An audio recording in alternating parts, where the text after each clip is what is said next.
Well, I thought it's afternoon, and Richard said good evening. Good evening. Well, it's my great honor, Chancellor, Minister, and Dr. Katui, and the students and professors.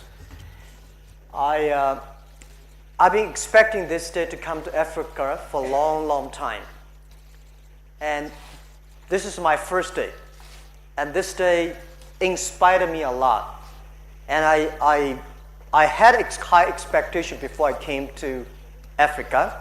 But even that, the result for a whole day today is better than I expected.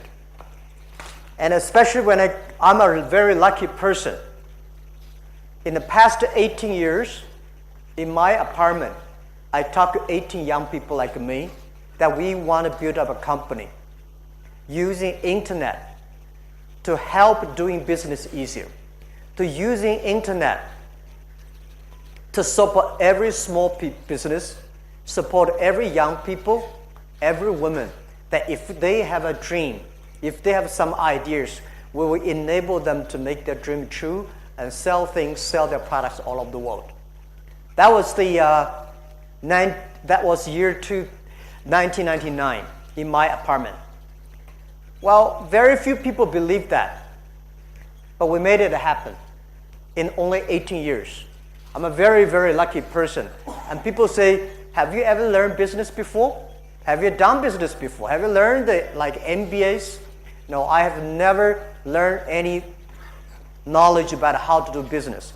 I never got even one day of training of computer. I still even to today, I don't know how computer works. A lot of people challenge me, how can you run such a big e-commerce company without knowing anything about the knowledge, without anything about the financing and marketing? And I say, this is because I know people. I know what people want. I know what people don't want. And this is where I learned that. I learned my experience of working with people when I was a student in the university. I was not a good student. That's why I really don't like a lot of good students. I'm always like among the 10 or 15, never got the number 1, number 2 in my class. From primary school to university, I failed 3 times for the universities. And finally, I got into the university. I still tell myself, I should spend more time. Not try to be the number 1, but try to be the number 1 person that can help and work with people. I was elected as the chairman of the Students' Union of my university, and later become the chairman of the Students' Union of whole our city. Our city has over 100,000 students, and I was the chairman of that university, of that union. My job is to work with the people, listen to the students, do what I can do. This I learned how to work with people, because at that time we don't have any money. All right? The only thing you want to win the respect is by supporting other people. And when I graduated, I learned a lot from my job, my first job. I was trained to be a high school teacher. And because I was supposed to be one of the best students in the school, so I was assigned to teach in university for 6 years. And I know one of the secrets of being a good teacher is always to finish class 5 minutes earlier. No matter how wonderful you teach, if you have 5 more minutes teaching, students don't like you. If you finish earlier, efficient, and teach the students and share with the students how to learn instead of putting all the knowledge in their mind, writing all the things on blackboard, you will never be popular. I was elected as one of the best teachers in the university. But one thing I learned from teachers, later become a CEO, is that a good teacher always expects his students to do better than him. The teacher wants his students be good. I want this student be a banker, that be a mayor, that be a scientist. You don't want your students, this one bankrupted, that one in jail. You always expect your students be better. This is what I learned when I become an entrepreneur. I always want to hire the good people who are smarter than I am, and always making sure that they are better than I am. They always hope that they're better than expected. And if you want them better, training them, disciplining them, supporting them. So I learned a lot. The thing I learned most is being a teacher. So I call myself CEO's Chief Education Officer of the company. So in my life, I'm telling people my age. I'm 53. In my past years, I'm always a good student. Keep on learning. You don't have to be the best, but you have to know who is better than you are and work with him. And always be a good teacher. A good teacher is share the knowledge and expect the other people better than you are. So these are the qualities that I learned and to be a CEO. So go back to this campus is always what I want. I remember 1994, the day when I decided to leave this college, go to do a business. My president said, why you want to go do something that called internet? There's no internet in China at that time. And why you want to? Because I said, President, I've been elected as the best teachers for university for 3 years. Everything I told my students are the things I learned from books. So if I go and build up something and then go back, I can be a better teacher. This is my original thinking. I never thought I would be rich.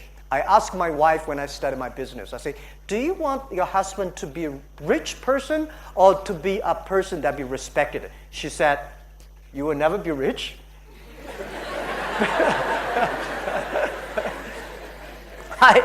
She's right, because nobody thought, my parents never thought I would be rich. Because I don't have a gene of being rich. So even to today, because it's true, my schoolmates, my classmates, my teachers, my parents, nobody thought I would be rich. This guy been failed for so many times. How can you be rich? I never thought I would be rich. Even to today, people say, Jack, you are one of the richest people in China, in the world. I think this is not my money. I think, to me, it's just to think I'm living in a dream. When you have a 1 million, that's your money. When you have a 20 million, that's the problem. You have to think about the valuation. Where should I put the money? Invest in real estate or buy stocks or invest in VC. Most of them they were gone. When you have more than $1 billion, that's the money belong to the society. And people in the society trust that you can spend the money better than government. So they give you the money and do better. So I thought, I have the responsibility to spend the money better, more efficient. This is what I did. So my wife said, be a person that can be respected, not be a person that be rich. And this is all I always want to do. And I'm sharing a lot of ideas with young people. How can you be successful? And how not to fail. And the third, how can be respected. I'm not a bad person respect. A lot of people in China don't like me because they say I destroy their business. I never destroy anybody's business. Normally people destroy themselves. If you want to be successful, you should have a high EQ. You know, IQ, EQ, and there's another called LQ, the Q of love. If you want to be successful, you must have a high EQ because a person with a high EQ knows how to work with the people, how to understand the people, how to support the people. And if you do not want to fail, normally a lot of people get rich quickly and losing money quickly because they don't have IQ. IQ is intellectual knowledge. You learn. When you have a good knowledge, you know where the knowledge, you will always pursue knowledge to protect your business, protect your people. And when you have high IQ, but the world is very fair. Most people have high EQ, normally have a low IQ. They don't want to learn because they're smart. They're street smart. They don't want to be academic right. But a lot of people very academic, high IQ, but they have a terrible EQ. We have seen a lot of in the university, any university in the world, right? The top one students normally have high IQ but terrible EQ. But they never feel they got disappointed. But even if you have a high EQ and IQ, you made a lot of money, you made a fortune, or you be successful, you become a government person or whatever. But you may not be respected because you don't have a high LQ. The LQ is care for others. Love the others. Respect the future. Respect the young people. So these are 3 Qs that I think we need to have. So when you're a student, spend more time taking care of the other people. Join the activities that helping people. And spend time on learning. I think this is very, very critical. And I would say that people like me, I'm from nobody. My father was pretty poor.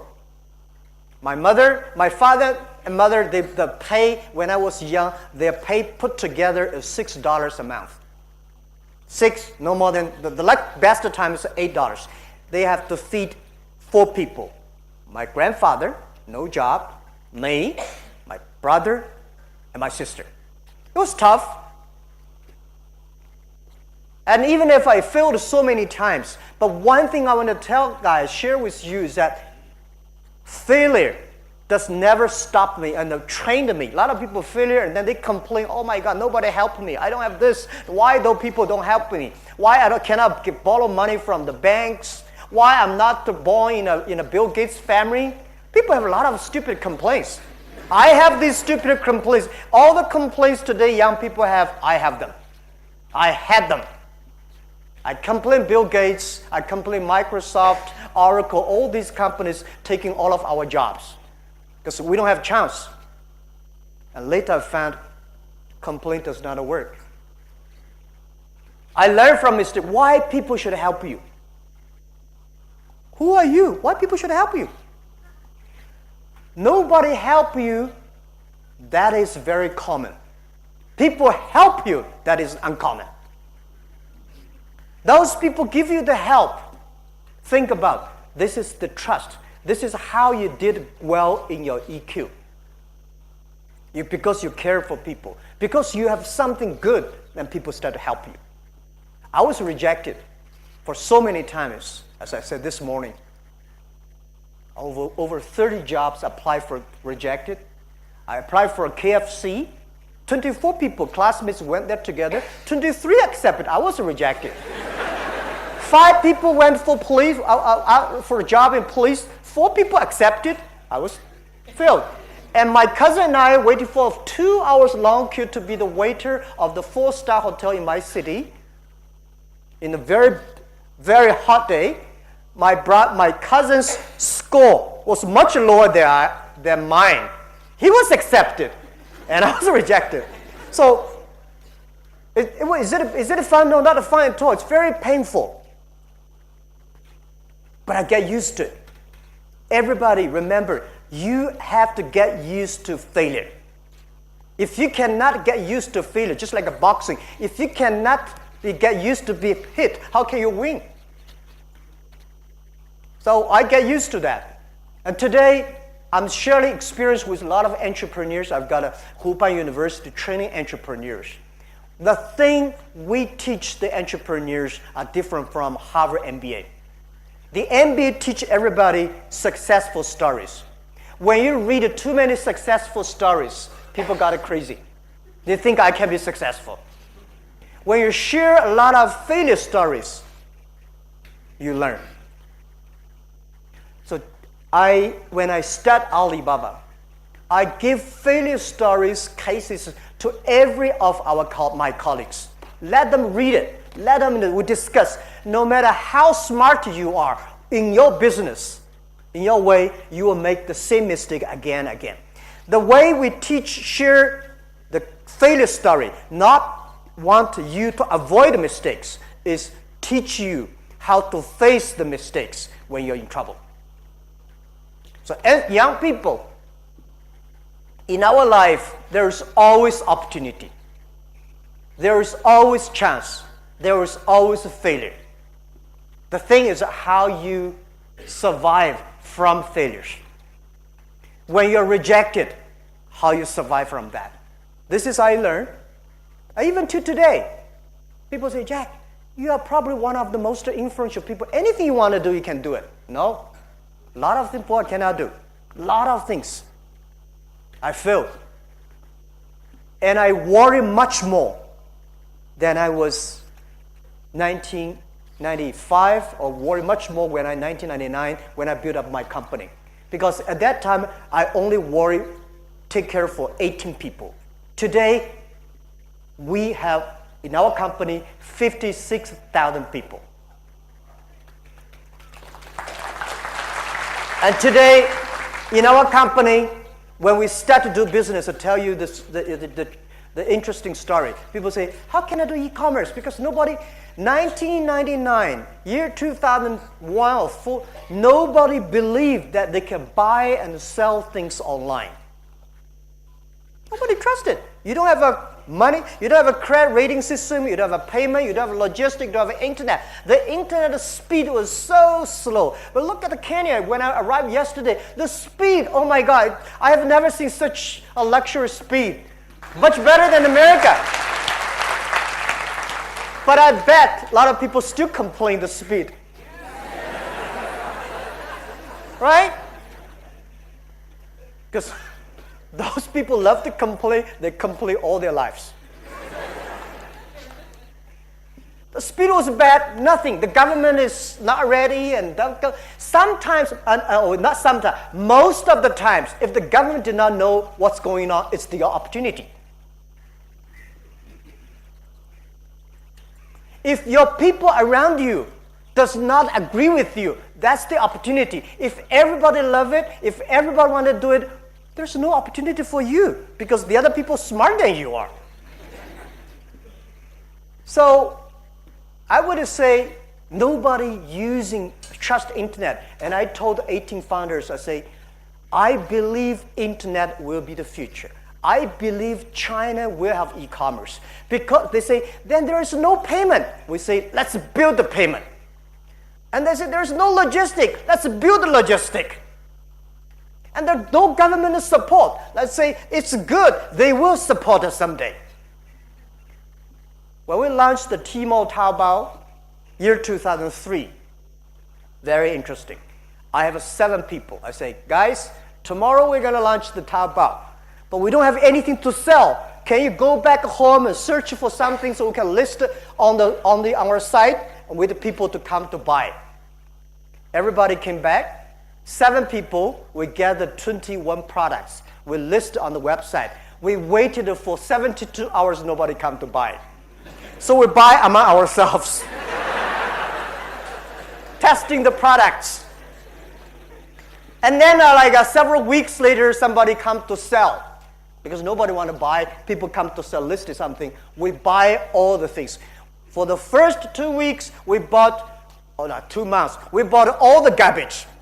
Full of because we want to making sure something that you can buy and sell.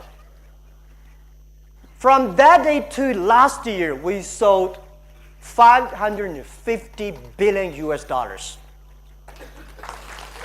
That is ranking 21 countries GDP-wise in the world. We are a little bit bigger than Argentina. We created more than 33 million jobs for China. By the way, Minister, we have delivered over 65 million packages per day. 65 million packages per day all over China and the world.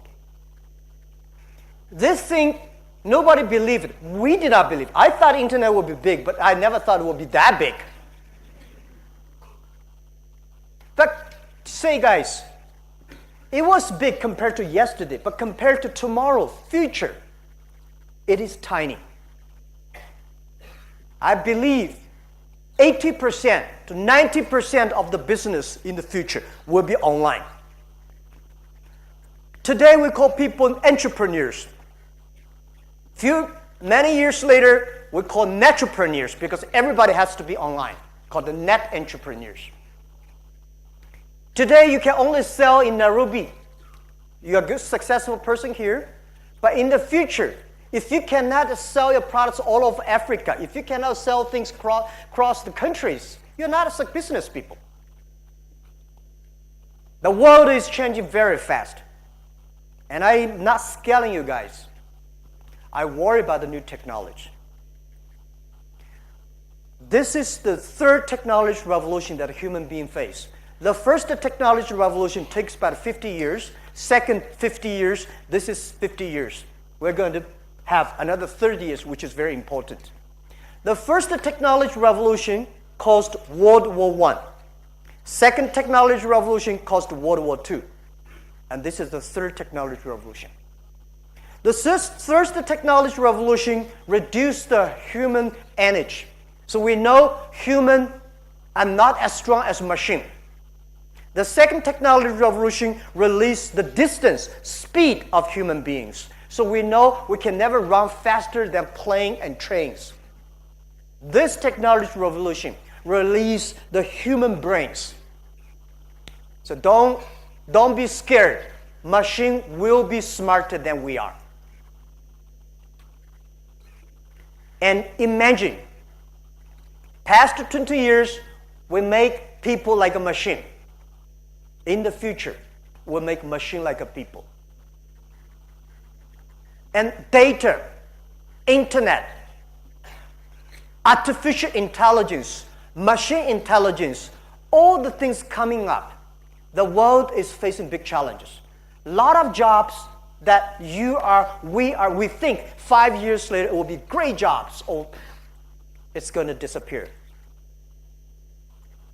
And this is the challenge to the world. But this is also the opportunity of the world.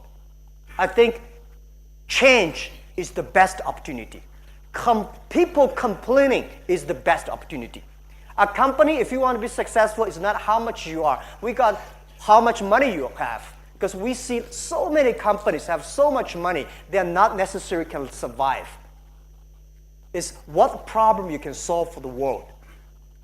One of the things I want to share with you that my specialty of as a CEO of the company, I always think about the future.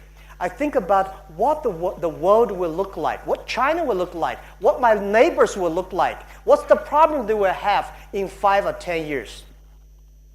If this is the problem is going to happen to China, if this is the problem is going to happen to my customers, if this is a problem to my neighbors, if I can fix that, if I can start to prepare now, 5 years later, I will be a successful person. Think about the future. Do not think about, if I do this, I'm going to be very successful. No, if I do this, I can solve a lot of problems at that time. That is the value that we bring. The world is challenging. And a lot of people complain, where's the opportunity? Opportunity always exists in the place where people complain. When people complain, think about, how can I solve it? If I can solve it, I have the chance. And where's the opportunity? When change comes, that's the opportunity. If there's no change, big business, rich people, powerful people, always there. Think about how internet can solve Kenya problem, how internet can solve the African problems. Without the internet, I don't think any small business, any young people in Africa, you have a few opportunities to sell your things across the other country. Only big companies have. So I think this is the greatest opportunity we have. And I think, as I said, people hate globalization. People don't like global trade. I like globalization. I'm a strong believer of globalization. But unfortunately, last 20 years, globalization was controlled by 60,000 big companies.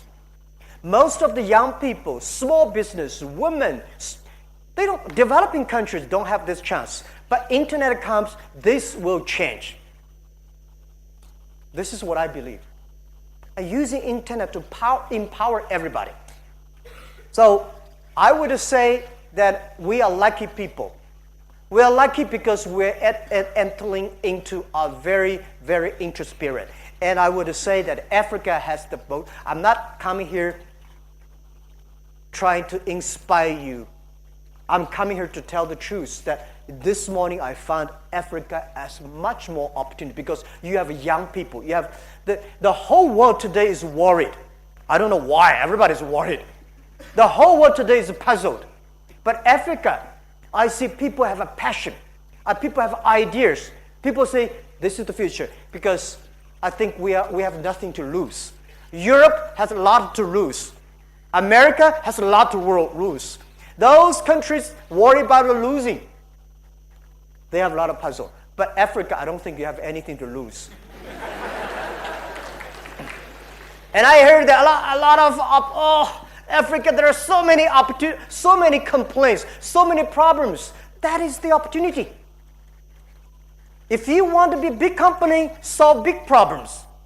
If you want to be a small company, solve small problems, complaints. All the people, I'm lucky enough, I'm traveling around the world. I see so many successful people, politicians, business people, scientists, artists. I find one quality that all the successful people share. They never complain. They are always optimistic. And the second, they always partner with good people. So this is something we are entering into a very interesting time. And Africa, you are the youngest continent in the world. The average age I heard is only 19 years old. That was amazing. That's the future. I'm calling on every country, pay special attention to next 30 years. Every technology, the first 20 years is about technology company. In the past 20 years, internet companies, Google, Facebook, Alibaba, right? Amazon, these companies control. These companies very successful. Next 30 years may not necessarily these companies. For sure, it's not internet company will win next 30 years. If those companies, those young people using the internet well will win. Car was not invented in America, but American people using car best.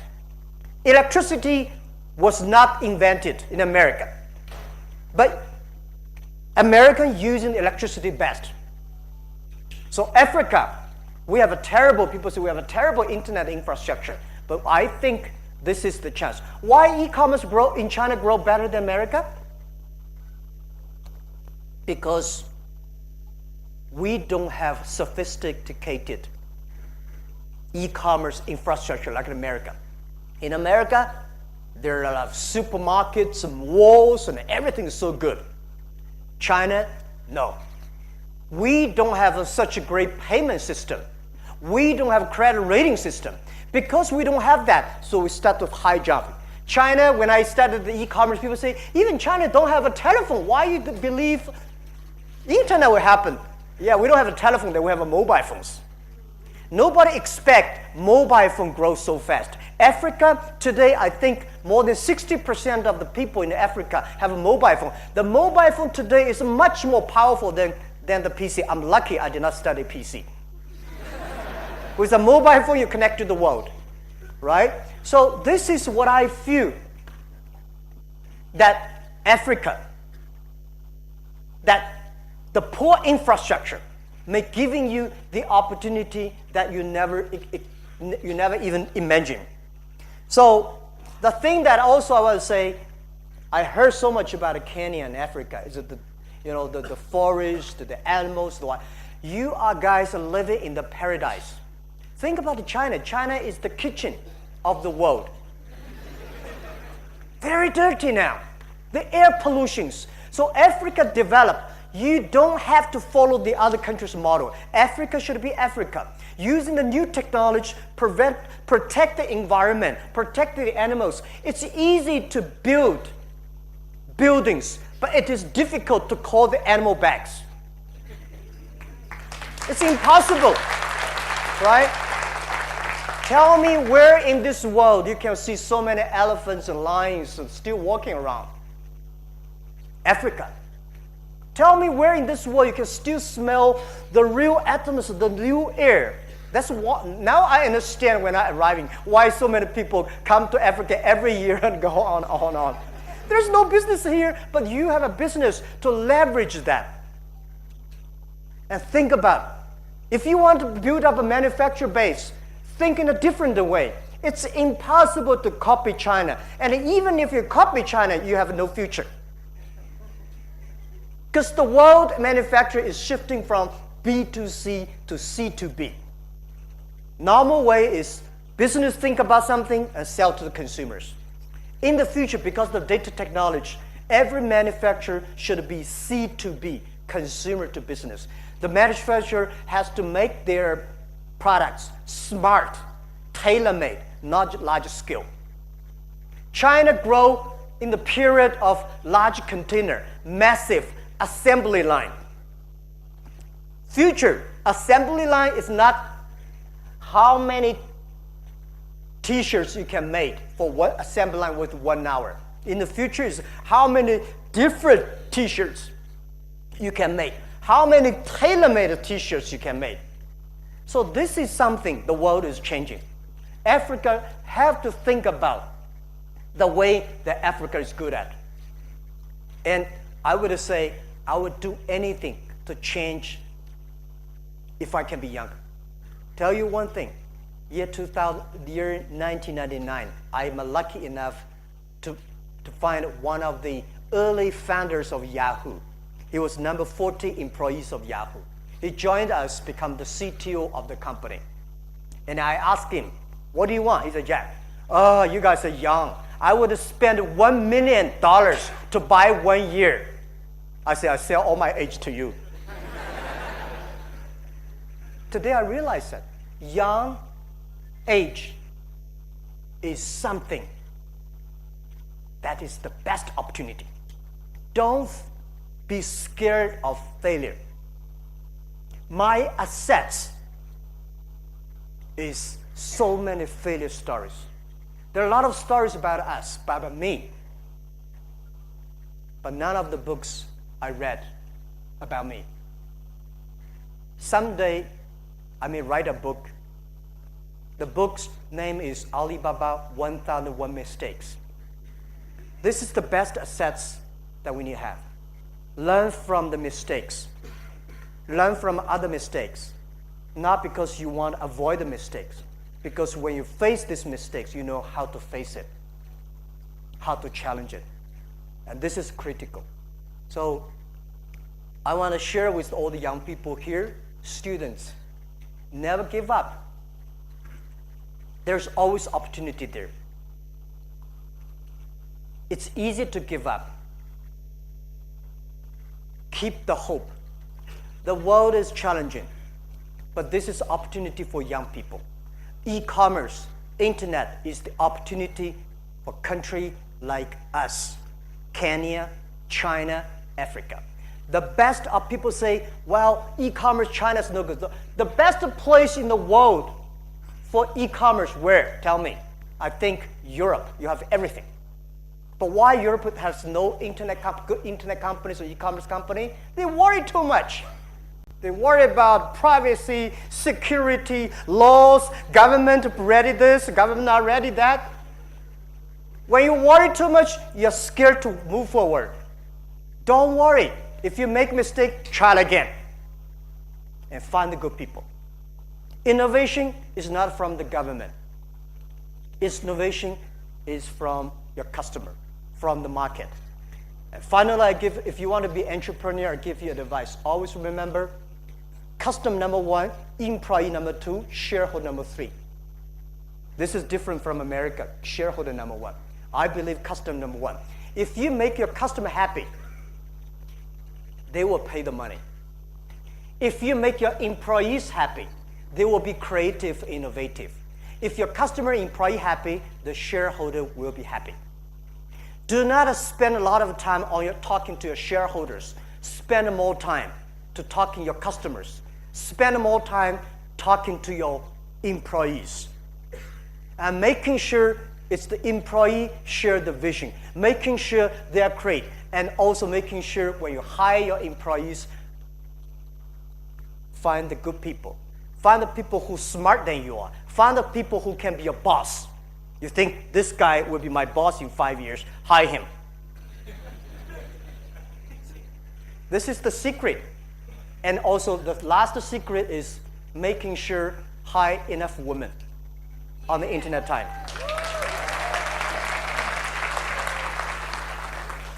This is one of the secret source of success for Alibaba. We have 47% of the women, 47 to 48% of the colleagues in our company are women. We have 33% of the senior management of our company are women. Not because we want to keep women. We find women can do much better job on the internet time, on the e-commerce. When I start a business, I say e-commerce is not about a computer to talk to computer. E-commerce is about a people talk to people, but computer is just the proxy, is the front edge. Women take care of the others better than men. Women understand. Women have much high EQ than men. When you have IQ, you have to care about the others. See, when you're online, the engineers, I've got a lot of engineers, they have a high IQ. They make good program, but they never care whether the program is user-friendly or not. But women make them very user-friendly. And women really care about the customers behind. This make our, because people like me have no background of technology. The only thing I want to do is make my customer happy. How can I make customer happy? We got a lot of people, and we have women engineers, women CFO, women CEO, women president. So keep on that. Remember, this is so important. This is why we are seeing so many women presidents, women prime minister, women CEOs. In the future, I think we're going to have a woman Secretary General of the United Nations. And we need that. And a women chancellor. So that is something I want to share with you. I'm not a politician, I'm a business people. As a business people, we're result driven. We're efficiency driven. We're fair driven. We're result driven because you have to get result. Otherwise, you only talk. No result, you die. And for advice I give to Kenya, Africa, is speed up. You know what I'm saying? For one day, I get some feeling. We have a vision, but you have to get things down and with speed. And the second is efficiency driven. And the third, fair. Business people can never force people to do business with me. It's about a fair trade. So I would say, let's move up. Africa will be the next driving source or driving energy of the world after today's Asia. And this is what I truly believe. And I come here, I don't want to sell anything to you guys. I want to help you to sell your great stuff to the world using internet. Thank you.